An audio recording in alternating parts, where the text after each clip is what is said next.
IVF treatments పై 20,000 discount. Doctor consultation మరియు ultrasound scan ను ఉచితంగా అందిస్తున్నారు. 49 అంటే సంతానం, 49 అంటే సంతోషం. ఏపీలో వైఎస్ జగన్మోహన్ రెడ్డి గారు ఉన్న పథకాలనే కొన్ని ఇంప్లిమెంట్ చేశారు, కొన్ని యథాతథంగా కొనసాగిస్తూ మేనిఫెస్టోని రిలీజ్ చేశారు. ఫస్ట్ ఆఫ్ ఆల్ ఏం చెప్తారు? మంచి మేనిఫెస్టో చేయగలిగింది చెప్తున్నాడమ్మా. అక్కడ విశేషం ఏంటంటే మనం ఆలోచించాల్సింది, చేయగలిగింది చేస్తాను అన్నది చెప్తున్నాడు. అభూత కల్పనలు కాకుండా ఇప్పుడు ఈ కూటమి చెప్తున్నట్టు అబద్ధాలు లేకుండా కూటమి ఏం చెబుతుంది, నిన్నటిదాకా వాలంటీర్ వ్యవస్థని వాళ్ళు గోనెలు మూసారని, అవి మూసారు, గోనె సంచులు మూసారు, అమ్మాయిలు కిడ్నాప్ చేశారు, ఈ రకరకాల అసహ్యపు కూతలని కూసి వాళ్ళని ఇవాళ మీరు రిజైన్ చేయొద్దు, మీకు 10,000 ఇస్తానంటున్నాను. ఇట్లా ఒక్కొక్క విషయంలోనూ ఇతను జగన్ ఇస్తున్న అన్నిటినీ కూడా వీటి వల్ల, సంక్షేమ పథకాల వల్ల ఈ దేశం శ్రీలంక లాగా అయిపోతుంది అని చెప్పి కోతల కోసం ఇవాళ అతను 1,500 ఇస్తాడు, నేను 2,000 ఇస్తాను, అతను 3,000 ఇస్తాడు, నేను 4,000 ఇస్తాను, అయ్యే మాట్లాడు. సో ఇలాంటి అస్తవ్యస్తమైన అప్పటికప్పుడు వెంకటలక్ష్మి అన్నట్టు మాట్లాడే వాగుడు కాకుండా అతను ఇవాళ సంక్షేమ పథకాలకు నాకు మంచి పేరు వచ్చేసింది కదా అని, ఇంకా అది చేస్తాను ఇది చేస్తాను, చంద్రబాబు అన్నట్టు 600 హామీలు పోయించారు. 2014 600 హామీలు ఇచ్చాడు, ఒక్క హామీ నెరవేర్చలా.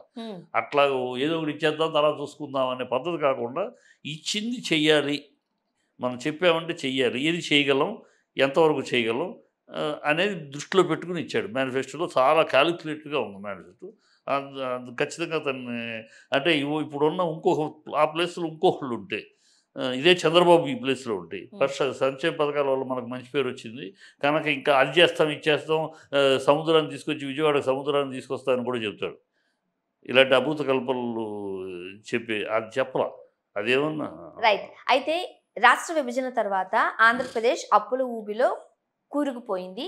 జగన్మోహన్ రెడ్డి గారు ఉన్న ఖజానా అంతా ఖాళీ చేసేసి సంక్షేమ పథకాల పేరుతో పంచిపెట్టేస్తున్నారు అని చెబుతూ ఉన్న ప్రతిపక్షాలు ఇప్పుడు వాళ్ళు తయారు చేయబోయే, లేకపోతే వాళ్ళు 6 అంటే గ్యారంటీస్ లాగా సూపర్ 6 అంటున్నారు కదా, ఈ 6 వల్ల అంటే ఈ సూపర్ 6 వల్ల ఇంకొంత నష్టాల్లోకి వెళ్ళిపోయే అవకాశం లేకపోలేదా అనేది కొంతమంది విశ్లేషకులు అంటున్న మాట.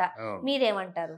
100కి 100 పడలేము. ఇప్పుడు మాట వెళ్తే చంద్రబాబు సంపద సృష్టిస్తాను పంచుతాను అంటాడు. నువ్వు 14 ఏళ్ళు ముఖ్యమంత్రి కానీ వాళ్ళు కొత్తగా వచ్చి ఆ మాట అంటున్నావు అనుకో, ఏవో ఇది సృష్టిస్తాడు. 14 ఏళ్ళు ముఖ్యమంత్రిగా నువ్వు ఏం సంపద సృష్టించావు? సంపద సృష్టిస్తే నువ్వు పదవి 2019లో పదవి వదిలిపోయేటప్పుడు 2,65,000 అప్పు ఇచ్చేళ్ళావు. నువ్వేమి ఖజానాలో నిండు ఖజానా ఇచ్చేయలేదు కదా.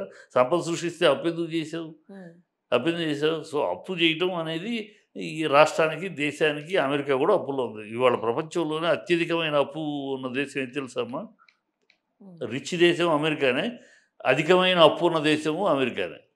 సో అప్పు అనేది ఒక విధానం, ఒక గవర్నమెంట్కి గవర్నెన్స్కి లేనప్పుడు తీసుకుంటావు, వచ్చినాక ఇస్తూ ఉంటావు. ప్రజల సంక్షేమానికి, ప్రజల అవసరాలకి అవసరమైనప్పుడు డబ్బు లేదని చేతులు ముడుచుకుని కూర్చోదు ఏ ప్రభుత్వం కూడా. అది కూర్చుంటే దద్దమ్మ ప్రభుత్వం కూర్చోదు.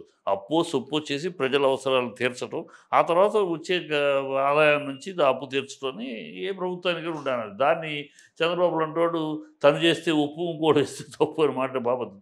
ఇవాళ ఖజానా ఇతను చెప్తున్నాడు ఇప్పుడు 1,75,000 కోట్లు తన లెక్కలో వస్తుంది. ఎవరిది?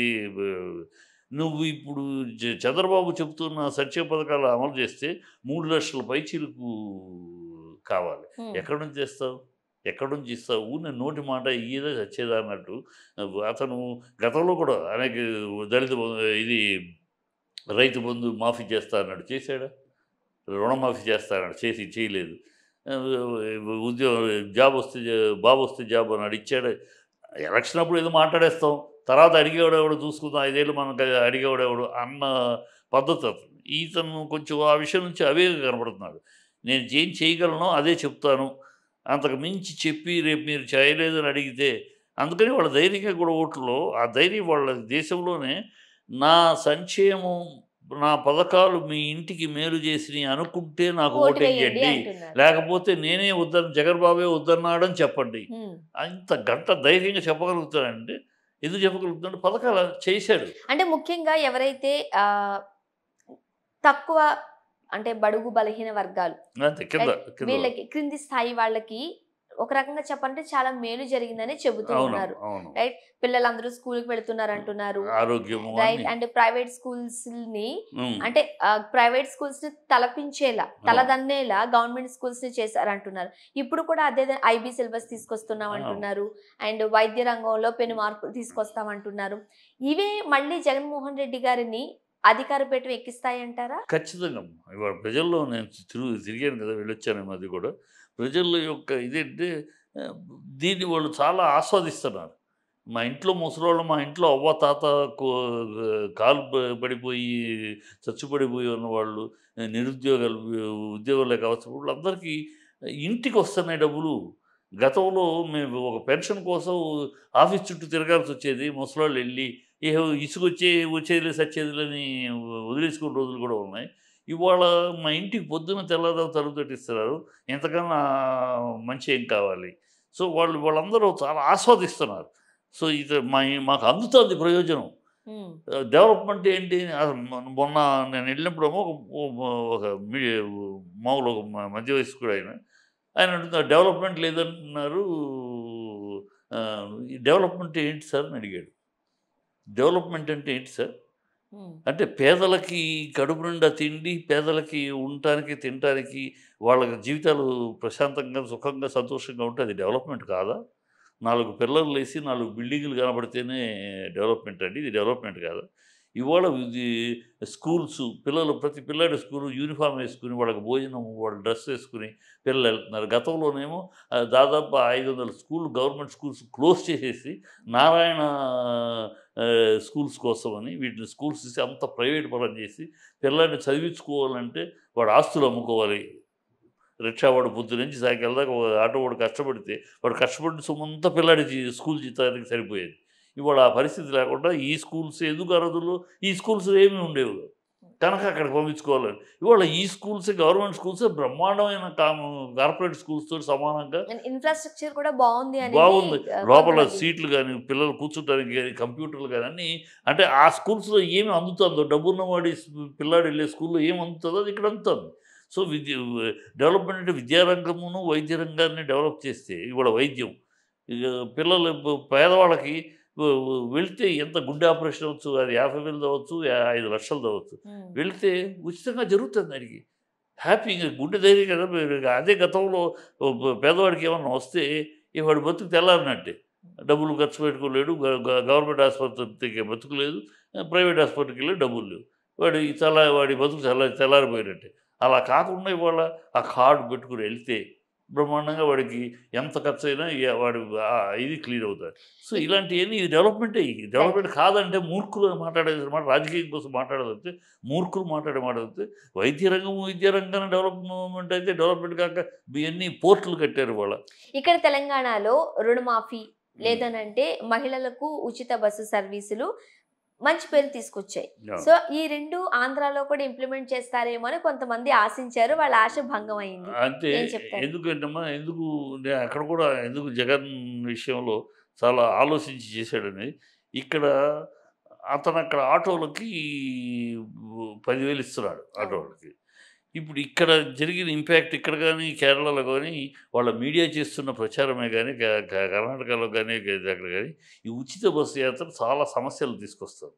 హ్మ్. ఇవాళ ఎక్కడ కూడా పేరుకి ఉచిత బస్సు అనేది ఆటో వాళ్ళందరూ ఇబ్బంది పడుతున్నారు.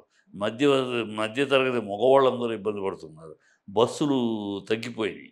బస్సులు లేక రోడ్డు మీద నుంచుంటున్నారు. బస్సులు ఆపట్లేదు. జనాలు ఫుల్‌గా ఉన్నారు. బస్సులు ఆపట్లేదు. ఆపి ఆడవాళ్ళు రోడ్డు మీదకొచ్చి బండి ఆపి కొడుతున్నారు. ఇలాంటియన్నీ ఉన్నాయి. ఇప్పుడు ఇది కరెక్ట్ స్కీమ్ కాదు. ఉచిత బస్సు అనేది ఫ్రీ కాదు. వు వు ఫ్రీ అనేది కరెక్ట్ కాదు. నువ్వు ఫ్రీ ఇవ్వకూడదు. కన్సెషన్ ఇవ్వాలి. హ్మ్. కన్సెషన్ ఇవ్వాలి. ఏ మొగాడు ఏం తప్పు చేశాడమ్మా? ఏ మొగాడు మనిషి కాదా? మొగాడు టాక్స్ కట్టలేదా? ఆడవాళ్ళకి ఫ్రీ, మొగాళ్ళు మాత్రం దాని మీద పెరిగిపోతుంది. మామూలుగా టికెట్ పెంచేశారు రేటు.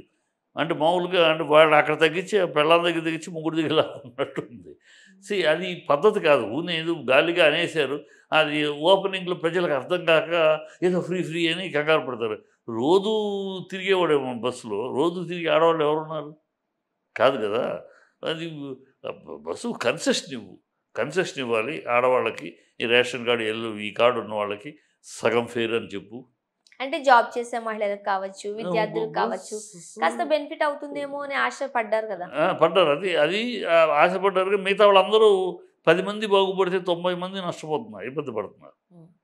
ఇప్పుడు మామూలుగా మగవాళ్ళు ఉన్నారమ్మా, అనేక మంది చిన్న చిన్న వ్యాపారాలు చేసేవాళ్ళు పాపం. వాళ్ళు ఏం పాపం చేశారని వాళ్ళు ఓటేయట్లేదా?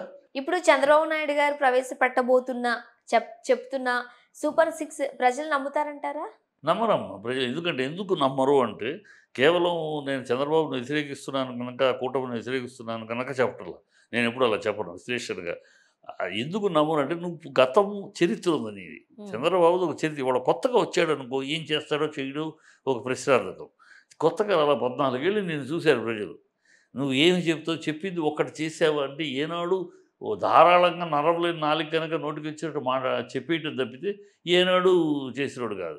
అతనికి ఎప్పుడు డబ్బు పదవిలో కూర్చున్నాడు అంటే చంద్రబాబు డబ్బున్న వాళ్ళని పక్కన పెంచుకుంటాడు, డబ్బున్న వాళ్ళని భుజానికి ఎక్కించుకుంటాడు. పేదలు, దళితులు, అణగారిన వర్గాలు వాళ్ళ మీద ఆయనకి ఎప్పుడు లేదు. ఎందుకంటే ఒకసారి అన్నాడు, ఎస్సీలని పుట్టాలని ఎవరన్నా కోరుకుంటారా అని వాగినోడు ఆయనే. బీసీలని జడ్జీలు చేస్తారా, బీసీలు జడ్జి చేయటం తగునా అని అడిగినాడు.